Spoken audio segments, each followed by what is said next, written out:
जय हिंद बच्चों। मैं आर एस यादव आपका कृष्णा क्लासेस में स्वागत करता हूं।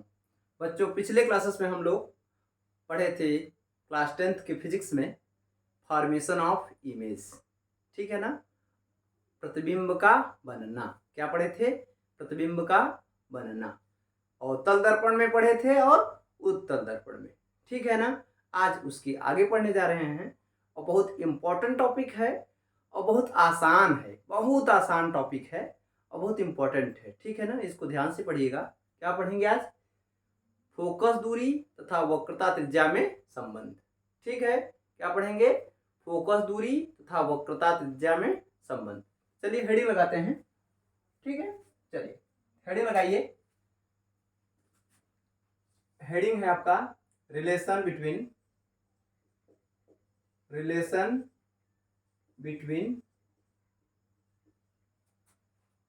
Radius of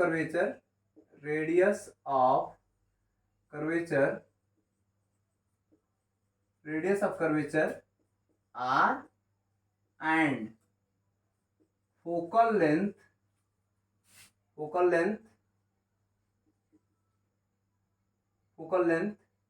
F of spherical mirror. ठीक है। इसे हिंदी में क्या कहते हैं? गोलीय दर्पण गोलीय दर्पण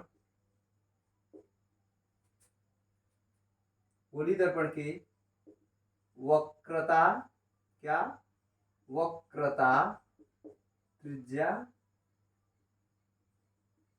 त्रिज्या तथा फोकस दूरी में संबंध। गोलीय दर्पण की वक्रता त्रिज्या तथा फोकस दूरी में संबंध। बहुत आसान टॉपिक है, ध्यान से देखिए। बड़ा मजा भी आएगा, बहुत सरल भी है, बहुत छोटा भी है, बहुत छोटा टॉपिक है। ठीक है ना। हम रिलेशन आपको पहले से बता दें, क्या प्रूफ करना है या क्या संबंध फाइंड करना है। F equal to R by two. क्या ज्ञात करेंगे बच्चों? F equal to R by two. ठीक है ना, कोई दिक्कत नहीं। चलिए देखिए, एक हम छोटा सा अवतल दर्पण बना ले रहे हैं। ये है आपका प्रिंसिपल एक्सिस, इसे हिंदी में आप, अच्छा हमारा टॉपिक है गोलीय दर्पण। दो प्रकार के होते हैं, एक अवतल दर्पण, एक उत्तल दर्पण। ये जो सिद्ध करने जा रहे हैं हम आज, किसमें? कॉनकेव मिरर में, अर्थात अवतल दर्पण में ना। पहला है कॉनकेव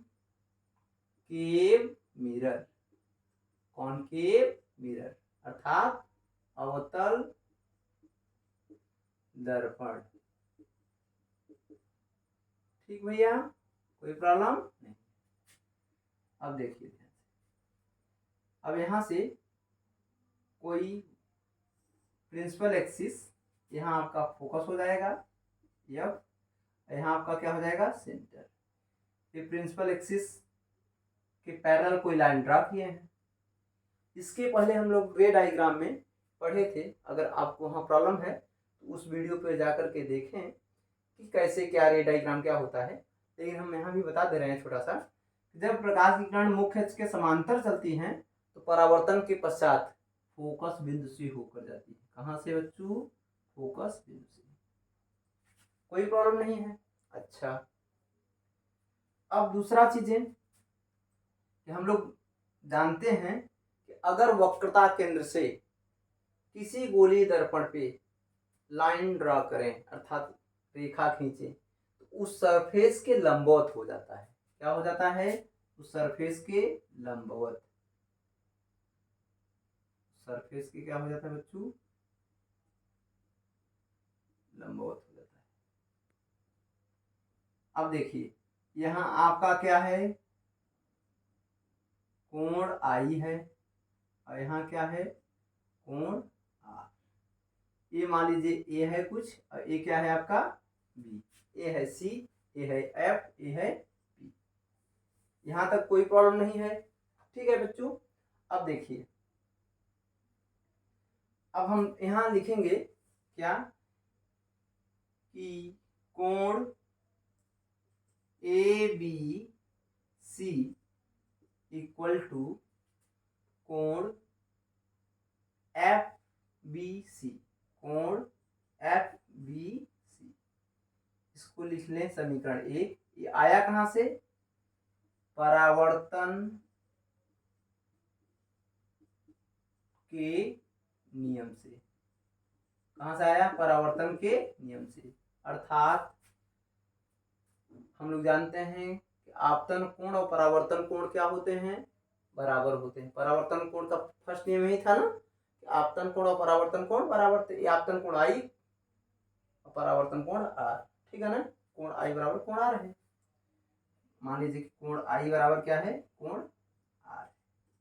अच्छा, दूसरा पॉइंट आपका ये है, क्या है बताइए? बोलो जल्दी, क्या है? क्या लिखें बताइए? ये लिखेंगे ABC इक्वल टू FCB या BCF। क्या लिखेंगे? कोण ABC इक्वल टू कोण BCF, ए वाला एंगल, ठीक है ना भैया? क्या है? कोण BCF। ये कहां से लिख रहे हैं? एकांतर कोण के नियम से। कहां से बच्चों? एकांतर कोण के नियम से। एकांतर कोण के नियम से। एकांतर कोण क्या कहता है जानते हैं आप ना? एकांतर होता है ना एंगल। अगर दो लाइन पैरेलल हैं तो उनके बीच में जो कोण बनता है जेड टाइप में, उसी को क्या कहते हैं? एकांतर कोण, ठीक है ना। कोई प्रॉब्लम नहीं है। अच्छा, अब कोण ABC, मान लीजिए समीकरण 2 हो गया आपका। समीकरण 1 2 हो गया। समीकरण 1 व 2 से, समीकरण 1 व 2 से, समीकरण 1 व 2 से क्या लिख देंगे? कोण अगर लेफ्ट हैंड साइड बराबर होता है तो राइट हैंड साइड बराबर होता है, ठीक है ना। अगर किसी भी इक्वेशंस की लेफ्ट हैंड साइड बराबर है तो राइट हैंड साइड अपने आप बराबर हो जाएगी। क्या लिख देंगे? कोण FBC इक्वल टू कोण BCF। ये हो गया आपका समीकरण नंबर मान लीजिए 3, ठीक है ना। अब एक रिलेशन हम लोग जानते हैं कि किसी भी त्रिभुज में अगर किसी भी त्रिभुज की दो कोण बराबर हैं तो उनकी सामने वाली भुजाएं भी क्या होंगी? बराबर होंगी, ठीक है ना। यहां से ध्यान से देखिएगा। यहां से हम लोग ये देख लिए हैं कि FBC, देखिए FBC कोण R जो ये हो गया, और मान लीजिए कि इसको कुछ मान लीजिए, और यहां से ये भी कोण क्या हो जाएगा? I हो जाएगा, क्योंकि ए दोनों बराबर हैं। कोण I बराबर कोण R है। ए एंगल दोनों बराबर हैं। इनके सामने की भुजा CF है और इनके सामने की भुजा क्या है? BF है। तो लिख देंगे क्या? CF इक्वल टू BF, ठीक है ना। समीकरण मान लीजिए यहाँ क्या लिख दें? 4। कैसे भैया? किसी भी त्रिभुज के सामने की भुजा बराबर तभी होती है जब उनकी सामने के कोण क्या होते हैं? बराबर होते हैं। कोई प्रॉब्लम नहीं है ना। अच्छा, अब एक एजम्पशन हम लोग लेंगे। एजम्पशन क्या लेंगे कि यदि दर्पण का द्वारक छोटा है तो PF इक्वल टू FB। क्यों भैया? अगर ये दर्पण का द्वारक छोटा होगा ना तो ये जो B पॉइंट है इधर शिफ्ट हो जाएगा। जब इधर शिफ्ट होगा तो FB क्या हो जाएगा? PF के बराबर हो जाएगा। कोई प्रॉब्लम नहीं है ना भैया।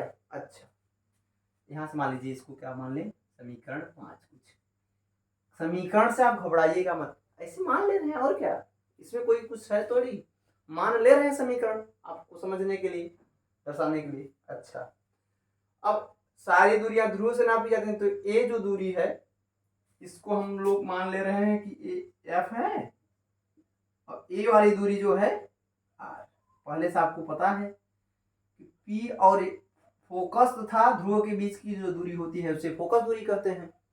ध्रुव तथा वक्रता केंद्र के बीच की दूरी जो होती है क्या कहते हैं? रेडियस कहते हैं। तो देखिएगा ध्यान से, PC equal to PF plus FC। ठीक है भैया। अच्छा, यहां से देखिए, यहां से BF इक्वल टू ए भी BF है, ए भी F है।